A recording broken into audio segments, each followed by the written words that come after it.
तक आप लोगों को बताया गया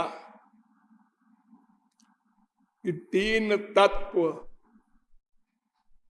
अनाद्यनंत शाश्वत हैं, ब्रह्म, जीव, माया। इसमें ब्रह्म शासक है जीव और माया का। ब्रह्म के विषय में बताया गया कि ब्रह्म तो संक्षिप्त परिभाषा के अनुसार वो है जिससे विश्व उत्पन्न हो, जिससे विश्व का पालन हो, संरक्षण हो और जिसमें विश्व का लय हो, वो ब्रह्म है। किंतु ब्रह्म के अनंत लक्षण हैं और ऐसे विलक्षण लक्षण हैं जो सरस्वती बृहस्पति की बुद्धि से भी अगम्य है। अर्थात दो विरोधी धर्मों का अधिष्ठान भगवान है। निराकार भी है, साकार भी है, निर्गुण भी है, सगुण भी है, निर्विशेष भी है, सविशेष भी है, अकर्ता भी है, कर्ता भी है, सृष्टिकर्ता भी है, कृपा करता भी है, संहार करता भी है। वो सबके भीतर भी है, सबसे बाहर भी है। वो अणु से अणु भी है, महान से महान भी है। वो दूर से दूर भी है, समीप से समीप भी है। सब उसमें है, वो सब में है। अनेक विरोधाभास से युक्त ब्रह्म है और दिव्य है। हमारी इंद्रिय मन बुद्धि प्राकृत है, अतएव ब्रह्म को कथमपि नहीं जान सकते, कथमपि नहीं सोच सकते, कथमपि नहीं देख सकते। अतएव जीव तत्व पर विचार करना प्रारंभ किया गया कि संभव है जीव को हम जान लें। जीव के विषय में आपको बताया गया कि न तो प्रत्यक्ष प्रमाण से जीव का ज्ञान हो सकता है और न अनुमान प्रमाण से ही पूर्णतया बोध हो सकता है। जीव तत्व भी दिव्य है क्योंकि भगवान का अंश है। अंशो नाना व्यपदेशात वेदांत कह रहा है कि जीव भगवान का अंश है। और अंश के विषय में भी आपको बताया गया कि वो चूंकि भगवान की पराशक्ति है, इसलिए शक्तित्वेनांशत्वं व्यंजयति। ब्रह्म की शक्ति होने के कारण जीव को ब्रह्म का अंश कहा गया, श्री कृष्ण का अंश कहा गया। और यह भी बताया गया कि वो इसलिए अंश है कि नाना व्यपदेशात, वेदांत की राय, हमारे उससे अनेक प्रकार के संबंध हैं। गतिर भर्ता प्रभु साक्षी निवास शरणम सुहृत प्रभव प्रलय स्थानम, अनेक नाते हैं, इसलिए हम उसके अंश हैं। शक्ति होने से भी हम उसके अंश हैं, अनेक नाते होने से भी हम उसके अंश हैं। दूसरे अध्याय के तीसरे पाद का 42वां सूत्र, अंशो नाना व्यपदेशात। आगे फिर वही वेदांत स्पष्ट करता है कि मंत्र वर्णाच, चूंकि वेद कहता है हम भगवान के अंश हैं, इसलिए हमको मानना चाहिए। पादोस्य विश्वा भूतानि त्रिपादस्यामृतं दिवि, पुरुष सूक्त में ये तीसरा मंत्र है। सहस्र शीर्षा पुरुष सहस्राक्ष सहस्रपात सभूमिग्वम सर्वतः स्पृत्वा तिष्ठत् दशांगुलम। ये पहला मंत्र।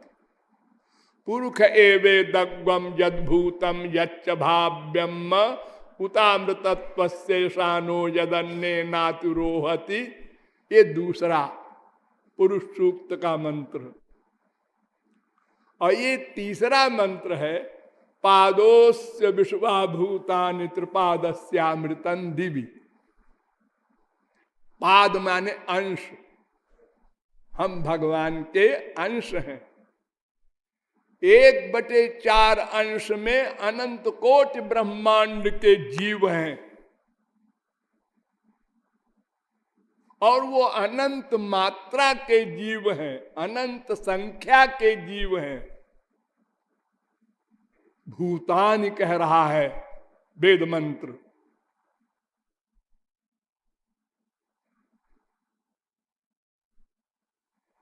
फिर आगे कहा वेदांत ने, ये दूसरे अध्याय के तीसरे पाद का 43वां सूत्र है। फिर वही वेदांत कहता है अपिचा स्मर्जते, दूसरे अध्याय के तीसरे पाद का 44वां सूत्र। अपिचा स्मर्जते, स्मृतियां भी कहती हैं यही बात कि हम भगवान के अंश हैं। स्मृति माने गीता पुराण। ममैयांशो जीवलोके जीवभूत सनातन, गीता कह रही है ना। इसलिए भी हम भगवान के अंश हैं। तो एक प्रश्न आया वेद व्यास के मस्तिष्क में कि लोग कहेंगे कि क्यों जी, अगर हम भगवान के अंश हैं और हम दुखी हैं। अरे 24 घंटे हम दुख भोग रहे हैं, दैहिक दैविक भौतिक ताप, राग द्वेष अभिनिवेश अविद्या अस्मिता पंचक्लेश। तो भगवान को भी दुख होता होगा। जैसे हमारा हाथ है, अगर हाथ में सुई चुभोते हैं तो सारे शरीर में दर्द होता है, क्योंकि हाथ इस शरीर का अंश है। तो अगर किसी अंश को दुख मिलता है तो अंशी को भी मिलना चाहिए। तो उन्होंने फिर एक ब्रह्म सूत्र बनाया, प्रकाशादिवत च नैवम परः। पर माने भगवान को कष्ट नहीं होता। वेद कहता है द्वासुपर्णा सौजा सखाया समानम वृक्षम परिखत स्वजाते तयोरन्य पिप्पलम स्वादु अत्ति और अनस्न्यो अभिचाकशीति। श्वेताश्वतरोपनिषद 4थे अध्याय का 6वां मंत्र। ये मंत्र कह रहा है आपके हृदय में 2 पक्षी हैं, एक आप अंश और ये आपका अंशी श्री कृष्ण भगवान। तो ये जो जीव नाम का अंश है, तो पिप्पलम स्वाद्वत, ये कर्म फल भोगता है, संसारी सुख दुख ये सब भोगता है।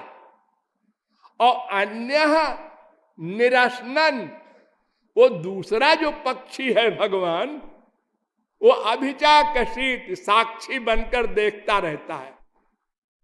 वो फल नहीं भोगता संसारी दुख सुख, वो निर्लिप्त रहता है। इसलिए ये डाउट न करें लोग कि हम अंश हैं तो हमारा अंशी जो है भगवान, उसको भी दुख मिलता होगा। और स्मृतियां भी कहती हैं पद्म पत्रमिवाम भसा न लिप्यते कर्म फलई। भगवान का कोई कर्म तो होता नहीं कि उसका फल भोगना होगा उनको, और जीव के तो कर्म होते हैं अच्छे बुरे, उसका फल भोगना पड़ता है। भगवान हमारे भीतर हैं जरूर, लेकिन वो जैसे कमल के पत्ते पर जल रहता है निर्लेप, ऐसे ही भगवान रहते हैं। ये स्मृतियां भी कहती हैं, वेद भी कहता है, स्मरति च, फिर एक ब्रह्म सूत्र बना दिया। तो इस प्रकार हम भगवान के अंश हैं। अनेक नाते होने के कारण भी और शक्ति होने के कारण भी, शक्ति शक्तिमान इन दोनों में भेदा भेद है, ये भी मैंने आपको बताया था। शक्ति और शक्तिमान में, अंश और अंशी में भेदा भेद होता है। हम भी चित्त है, चेतन है, भगवान भी चेतन है। हम भी अनाद्यनंत है, भगवान भी अनाद्यनंत है। ये अभेद है। लेकिन वो नियंता है, हम नियम्य हैं। वो सृष्टा है, हम सृज्य हैं। वो व्यापक है, हम व्याप्य हैं। वो मायाधीश है, हम मायाधीन हैं। ये भेद भी है। तो भेदा भेद संबंध है हमारा भगवान से। और यह भी बताया कि ये जीव तटस्थ शक्ति है भगवान की।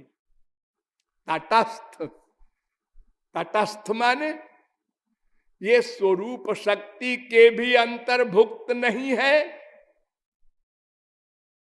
जो पराशक्ति है, अंतरंग शक्ति, योग माया, उसके अंतर्भुक्त भी नहीं है, क्योंकि ये माया के अंडर में है, चित्त कण है।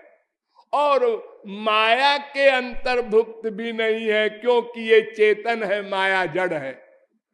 तो दोनों के बीच में मध्यवर्तिनी होने से उभय कोटा व प्रविष्टत्वात्, पराशक्ति और माया शक्ति के बीच में है जीव शक्ति, मध्यवर्तिनी, इसलिए इसको तटस्थ कहते हैं।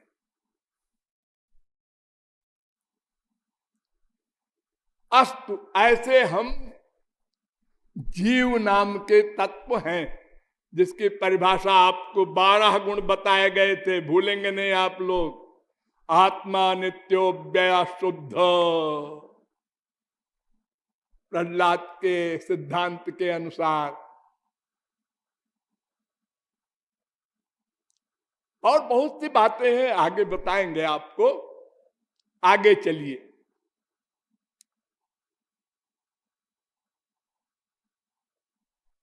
एक भगवान का स्वांश होता है और एक विभिन्नांश होता है। तो स्वांश जो होता है वो स्वरूप शक्ति विशिष्ट होता है, स्वरूप शक्ति का गवर्नर होता है। ध्यान दो, स्वरूप शक्ति का गवर्नर, संचालक। जैसे श्री कृष्ण स्वरूप शक्ति के अध्यक्ष हैं, ऐसे उनके सब स्वांश स्वरूप शक्ति के अध्यक्ष होते हैं। ब्रह्मा विष्णु शंकर जितने भी अवतार हैं, ये सब स्वांश हैं, ये सब भगवान हैं।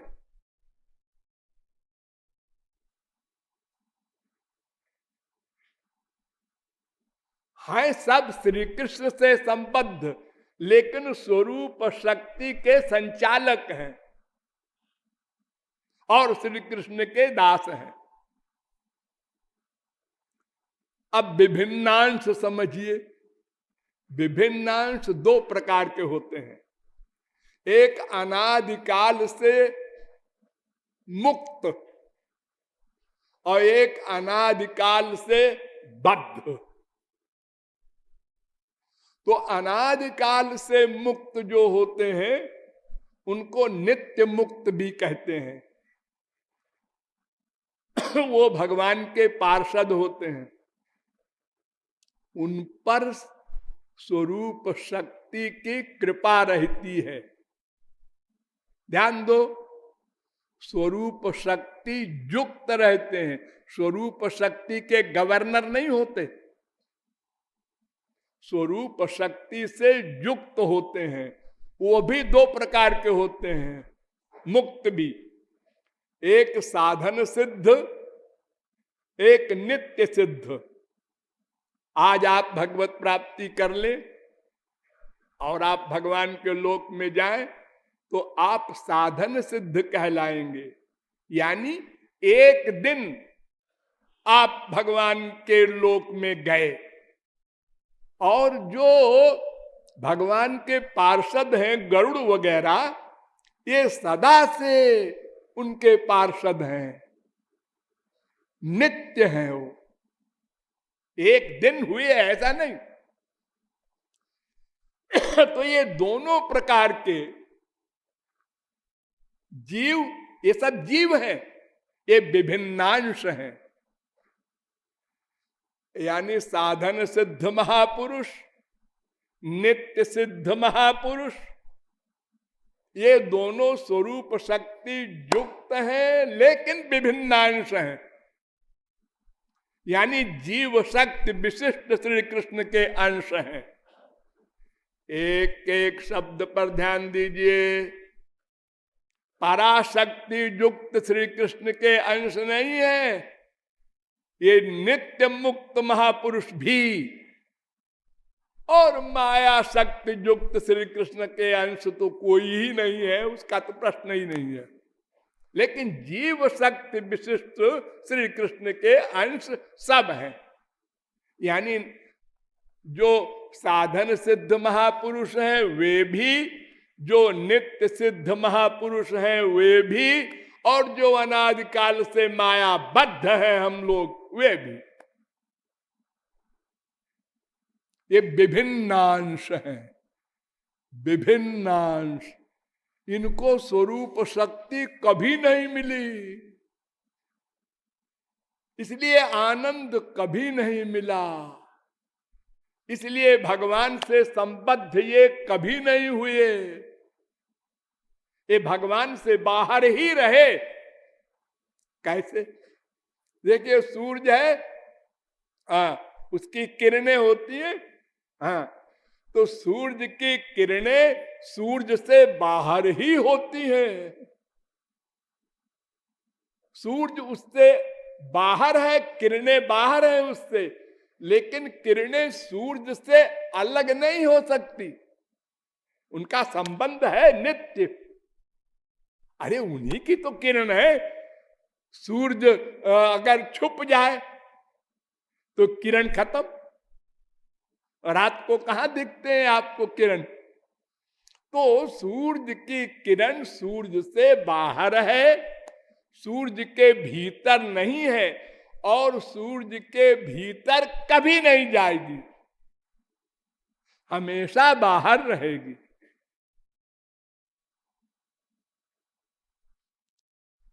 ऐसे ही माया भी श्री कृष्ण से संबद्ध है, लेकिन श्री कृष्ण के पास नहीं जा सकती, वो श्री कृष्ण से दूर रहेगी। देखिए सूरज की परछाई पानी में पड़ती है, नदी में, तो वो परछाई सूरज की है, सूरज के बिना परछाई नहीं पड़ सकती। लेकिन जहां सूरज है वहां परछाई नहीं जा सकती, अलग ही रहती है माया भी, जीव भी।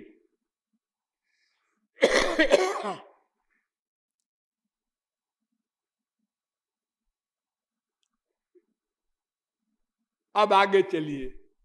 हम विभिन्नांश हैं, यानी मायाबद्ध सभी जीव विभिन्नांश हैं, और माया मुक्त में दो क्लास, साधन सिद्ध महापुरुष भी विभिन्नांश हैं और नित्य सिद्ध महापुरुष भी विभिन्नांश हैं। लेकिन वे स्वरूप शक्ति से युक्त है, हम माया शक्ति से युक्त हैं।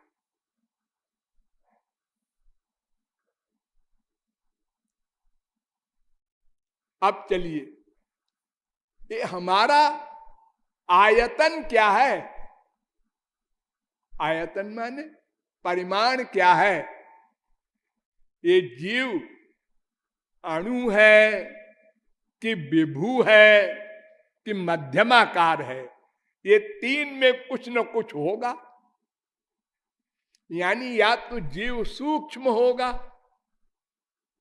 और या तो शरीर के बराबर होगा,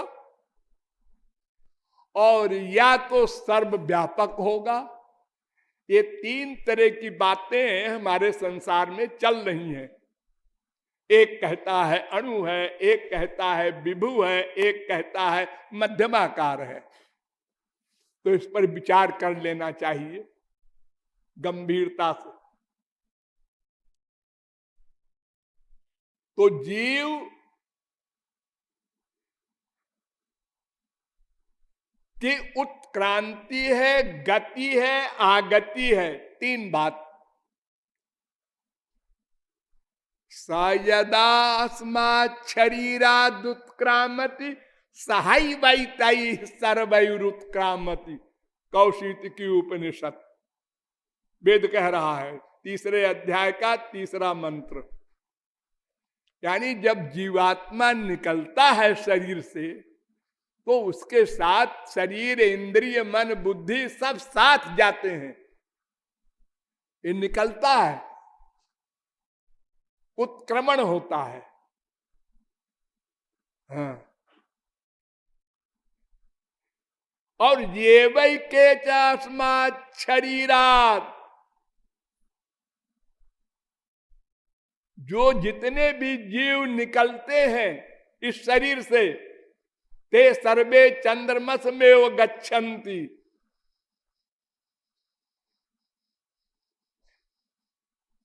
ये वै के चास्मात् लोकात् प्रयन्ति। इस संसार से जितने जीव जाते हैं वो सब चंद्रलोक को होते हुए जाते हैं। कौशिक की उपनिषद 1 अध्याय का 2 मंत्र। यानी गति है जीव की, उत्क्रांति, गति।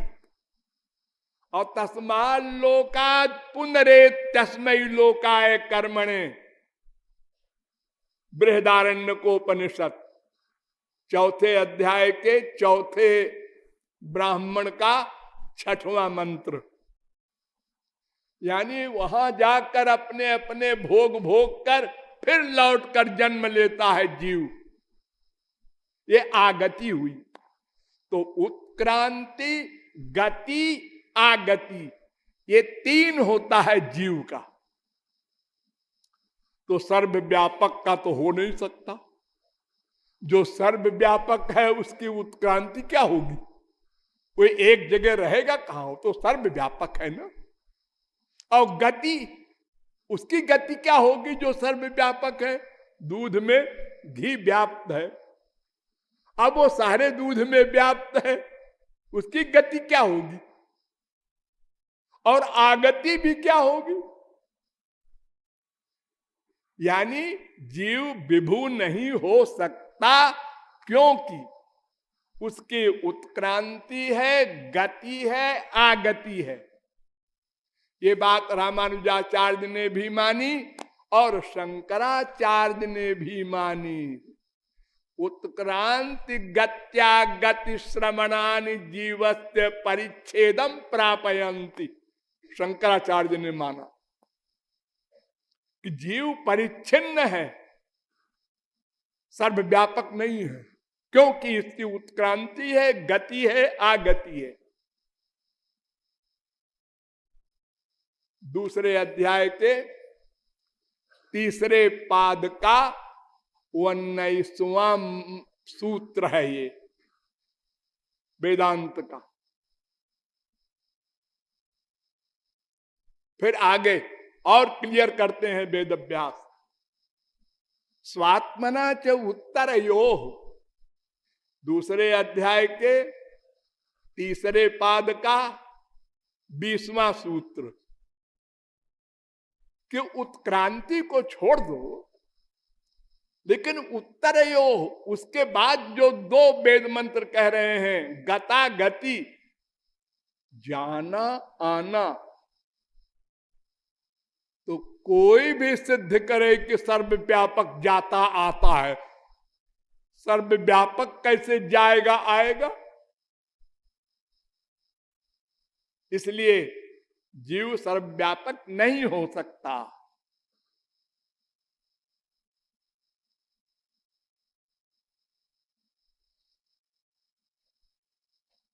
फिर वेद व्यास ने प्रश्न किया अपने आप, जैसे हम आप लोगों को बताते हैं, पहले डाउट रख देते हैं फिर समाधान करते हैं, ऐसे वेद व्यास कहते हैं नहीं जी, जीव सर्वव्यापक है, न अणु रीति, जीव अणु नहीं है।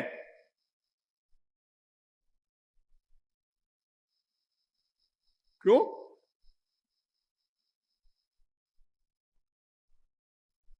वेद कह रहा है सर्वव्यापक आत्मा को। हाँ, वेद में यह भी लिखा है आत्मा सर्वव्यापक है। तो फिर आप ये कैसे कहते हैं उत्क्रांति और गता गति नहीं होती सर्वव्यापक की? वेद में सर्वव्यापक भी लिखा है। तो इतराधिकारात न अणुरीति अतश्रुते रीति चेन न इतराधिकारात, दूसरे अध्याय के तीसरे पाद का 21वां सूत्र। वो इतराधिकारात, वो ब्रह्म के लिए है आया है आत्मा शब्द। आत्मा शब्द जीव के लिए भी आया है वेद में, ब्रह्म के लिए भी आया है। आत्मा बारे द्रष्टव्य श्रोतव्य मंतव्य, तमाम वेद मंत्रों में या आत्मनि तिष्ठति, आत्मा शब्द माने व्यापक। तो ये जीव भी तो शरीर में व्याप्त है ना, इसलिए इसको भी आत्मा कहते हैं। और वो सर्वव्यापक भगवान को भी आत्मा कहते हैं। जैसे हमारे देश में एक पंचायत का मंत्री होता है, एक प्रांतीय मंत्री होता है प्रोविंशियल, और एक सेंट्रल का मंत्री होता है, सब मिनिस्टर कहलाते हैं, मंत्री कहलाते हैं। ऐसे ही आत्मा शब्द से जीवात्मा का भी वर्णन किया है वेदों ने, परमात्मा का भी वर्णन किया है। तो वेद व्यास कहते हैं जहां आत्मा को व्यापक कहा है इतराधिकारात, वो भगवान के लिए आया है, जीव के लिए नहीं आया। इसलिए जीव अणु ही है। फिर वेद व्यास ने कहा कि अभी लोगों के दिमाग में कीड़ा होगा। उन्होंने कहा स्वशब्दोन्मानाभ्याम च, स्वशब्द माने वेद मंत्र कह रहा है कि भगवान सर्वव्यापक है और जीव अणु है। और उन्मान माने परिमाण, वेद कह रहा है परिमाण, लिमिट आत्मा की। आयतन कहां कह रहा है? अणुप्रमाणात, कठोपनिषद पहले अध्याय के दूसरी बल्ली का 8वां मंत्र। अणुप्रमाणात ये वेद कह रहा है। एषोणुरात्मा, मुंडकोपनिषद तीसरे मुंडक के पहले खंड का 9वां मंत्र। यानी जीव अणु है, ये वेद कह रहा है, और उसका परिमाण भी बता रहा है वेद। श्वेताक्षतरोपनिषद 5वें अध्याय का 9वां मंत्र क्या बता रहा है? बालाग्र शतभागस्य शतधा कल्पितस्य च भागो जीवस्य विज्ञेय। बाल के अगले भाग के 100 टुकड़े करो, फिर एक टुकड़े को लेके 100 टुकड़े करो, यानी अगले भाग का 10,000 टुकड़ा करो। उससे भी सूक्ष्म होती है जीवात्मा। अरे ये तो ऐसे कह दिया, जीवात्मा तो इतनी सूक्ष्म है कि सब वैज्ञानिक ने सरेंडर कर दिया, हार गए और कोई नहीं देख सका। सूक्ष्म से भी सूक्ष्म है। तो देखो, वेद मंत्र कह रहा है वो अणु है, और वेद मंत्र कह रहा है वो अति सूक्ष्म है। इसलिए जीव सर्वव्यापक नहीं हो सकता।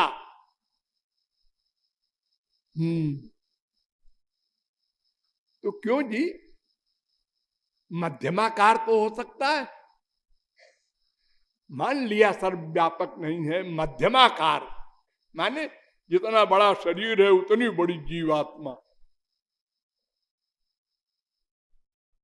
वेदांत में खंडन कर दिया इसका है।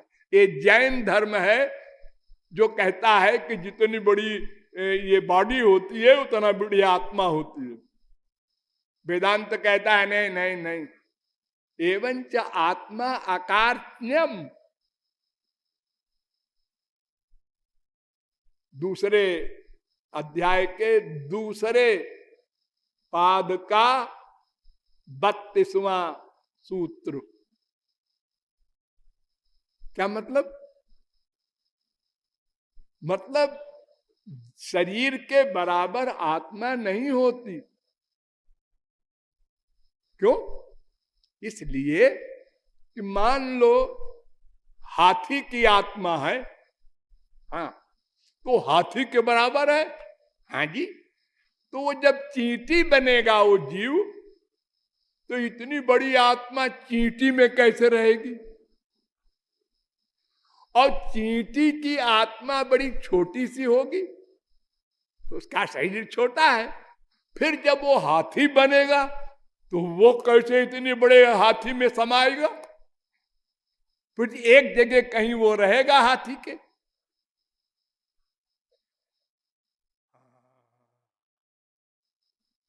ओ अच्छा जी, तो हम ऐसा बोलेंगे। कैसा बोलोगे? कि वो आत्मा जब चींटी से हाथी बनता है तो बड़ा हो जाता है, और जब हाथी से चींटी बनता है आत्मा तो छोटा बन जाता है, फिर बड़ा और बड़ा और बड़ा और छोटा, ऐसे घटता बढ़ता रहता है। फिर खंडन किया वेदांत ने, न च पर्यायादपि अविरोधा।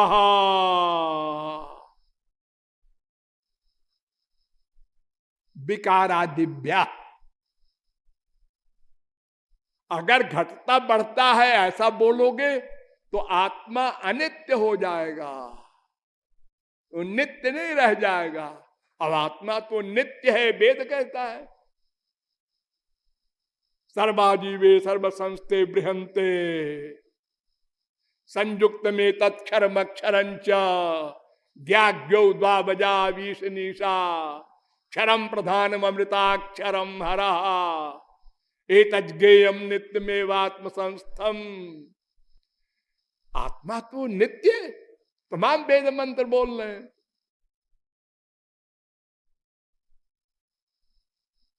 हाँ, इसलिए आत्मा मध्यमाकार नहीं। एक बात और सबसे इंपॉर्टेंट ध्यान दो, अंत्यावस्थितेश्च उभय नित्यत्वात् अविशेष। दूसरे अध्याय के दूसरे पाद का वो पहला वाला 33वां सूत्र, ये 34वां सूत्र। क्या मतलब? वेद कह रहा है कि जीव का व्यापकत्व पूरे शरीर में होता है।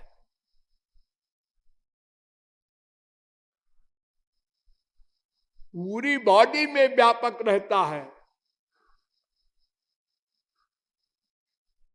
अंत में मोक्ष जब होता है जीव का, ध्यान दो, अंत्यावस्थितेश्च उभय नित्यत्वात्, जब मोक्ष होता है जीव का तब भी जीव उसी परिमाण का होता है, अणु। वो लंबा मोटा छोटा बड़ा नहीं हुआ करता। यानी बद्धावस्था में जैसे होता है अणु, ऐसे मुक्तावस्था में भी होता है अणु। तो सदा एक स्थिति में रहता है जीव, अणु, अति सूक्ष्म। वो कभी मध्यमाकार नहीं होता, विभु होने का तो सवाल ही नहीं।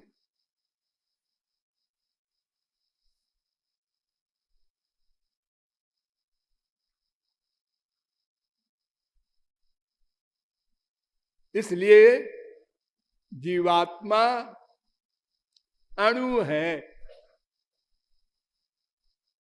अच्छा क्यों जी अणु है? अगर वो चेतन है, यही आप कहना चाहते हैं? हाँ, तो वो चेतन जो है वो सारे शरीर में कैसे फैल जाता है? फिर तो वो बड़ा हो गया, मध्यमाकार हो गया। आप तो कहते हैं वो मध्यमाकार नहीं है। अरे शरीर में कहीं सुई चुभ हो, दर्द होता है, तो सारे शरीर में आत्मा का गुण चैतन्य क्यों है? आत्मा का गुण है चैतन्य, आत्मा का गुण है ज्ञान। तो ये चैतन्य जो गुण है, चेतनता, ये सारे शरीर में है। अब आत्मा तो आप कहते हैं अणु है। हाँ तो फिर कहते हैं वेदव्यास, अविरोधस चंदनवत। जैसे चंदन की बूंद होती है, वो शरीर में एक जगह लगा दो तो सारे शरीर में ठंडक लगती है।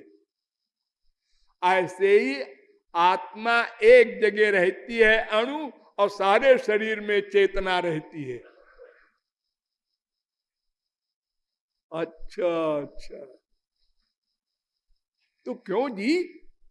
चंदन की एक बूंद जो होती है वो तो एक स्थूल वस्तु है।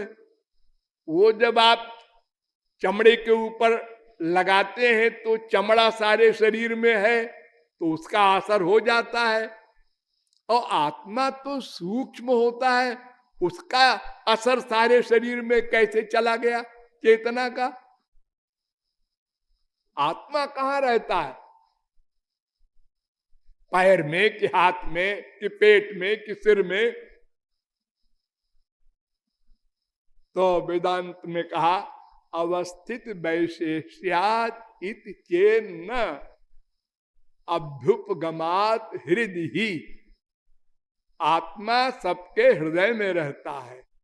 हृदय में रह करके सारे शरीर में चेतना प्रदान करता है। अच्छा अच्छा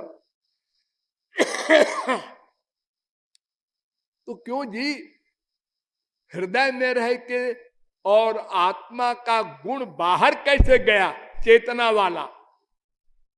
जहां आत्मा है वहीं चेतना रहनी चाहिए। जब हृदय में आत्मा है तो हृदय में चेतना रहनी चाहिए। सारे शरीर में कैसे चेतना चली गई? तो फिर बनाया वेदांत सूत्र गुणाद बालोकवत। जैसे दीपक होता है, वो जहां रख दो तो खुद भी प्रकाशक है और सब जगह वो अपने चारों ओर प्रकाश करता है। ऐसे ही आत्मा हृदय में रहकर सारे शरीर में चैतन्य फैलाता है। तो क्यों जी, ये आत्मा का जो गुण है चैतन्य, ये सारे शरीर में फैलाता है, ये आप कैसे कहते हैं? तो फिर एक बनाया वेदांत सूत्र, तथा च दर्शयति, यानी वेद कह रहा है। क्या कह रहा है? आलोमभ्य आ नखाग्रेभ्य, सिर से नाखून तक आत्मा का चैतन्य स्वरूप व्याप्त रहता है। हृदय में रहकर भी। तो क्यों जी, आत्मा का गुण ज्ञान क्या आत्मा से पृथक है? ऐसा कैसे होगा? सारे शरीर में चैतन्य। तो फिर एक वेदांत सूत्र बना दिया, पृथगुपदेशात, हाँ पृथक रहता है। वेद कह रहा है प्रज्ञया शरीरम समारूह्य, ये वेद मंत्र बोल रहा है, छांदोग्योपनिषद। इस प्रकार ये जीवात्मा सारे शरीर में व्याप्त है, और जिस शरीर में भी जाएगा उसके हृदय में रहेगा अणु, और उसकी चेतना सारे शरीर में फैली रहेगी। आत्मा छोटी बड़ी नहीं होगी मोक्ष में भी। इसलिए अब देखिए, मैंने उत्क्रांत गत्या गति नाम दूसरे अध्याय के तीसरे पाद का 19वां सूत्र लिया, वहां से 28वें सूत्र तक हम गए, और शंकराचार्य ने भी 28 सूत्र तक माना, हाँ जीवात्मा अणु है, हाँ जीवात्मा अणु है, ये वेद कह रहा है, ये वेद कह रहा है। और 29वां सूत्र जब आया, तद गुण सारत्वात् तद व्यपदेश प्राज्ञवत, दूसरे अध्याय के तीसरे पाद का 29वां सूत्र, इस सूत्र की व्याख्या में बदल गए। उन्होंने कहा न, जीवात्मा सर्वव्यापक है।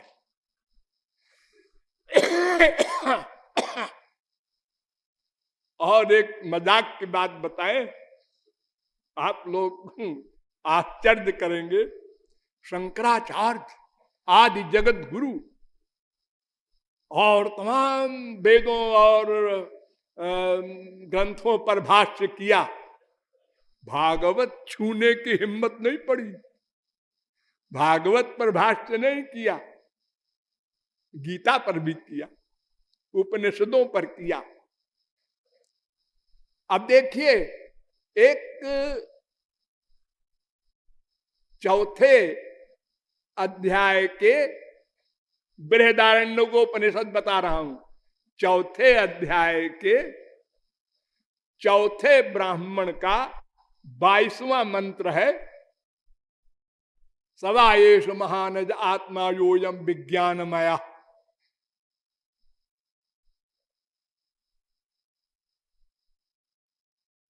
सर्वेश्वर सर्वाधिपति सर्वलोकाधिपति।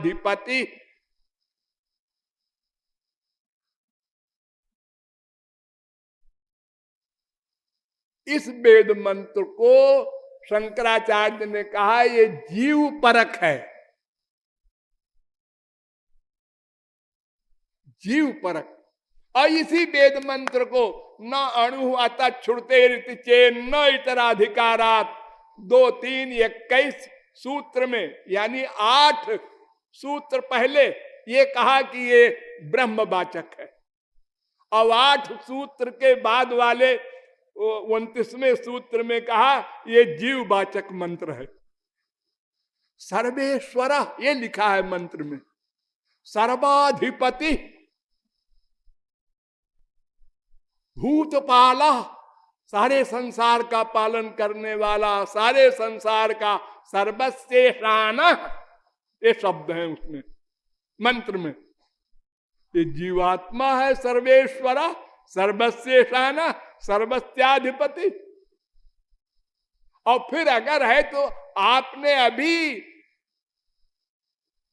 21वें सूत्र में तो कहा ये ब्रह्मवाचक है, 29वें सूत्र में कहा है जीववाचक। क्या बात है, विचित्र। एक और मंत्र बताए आपको,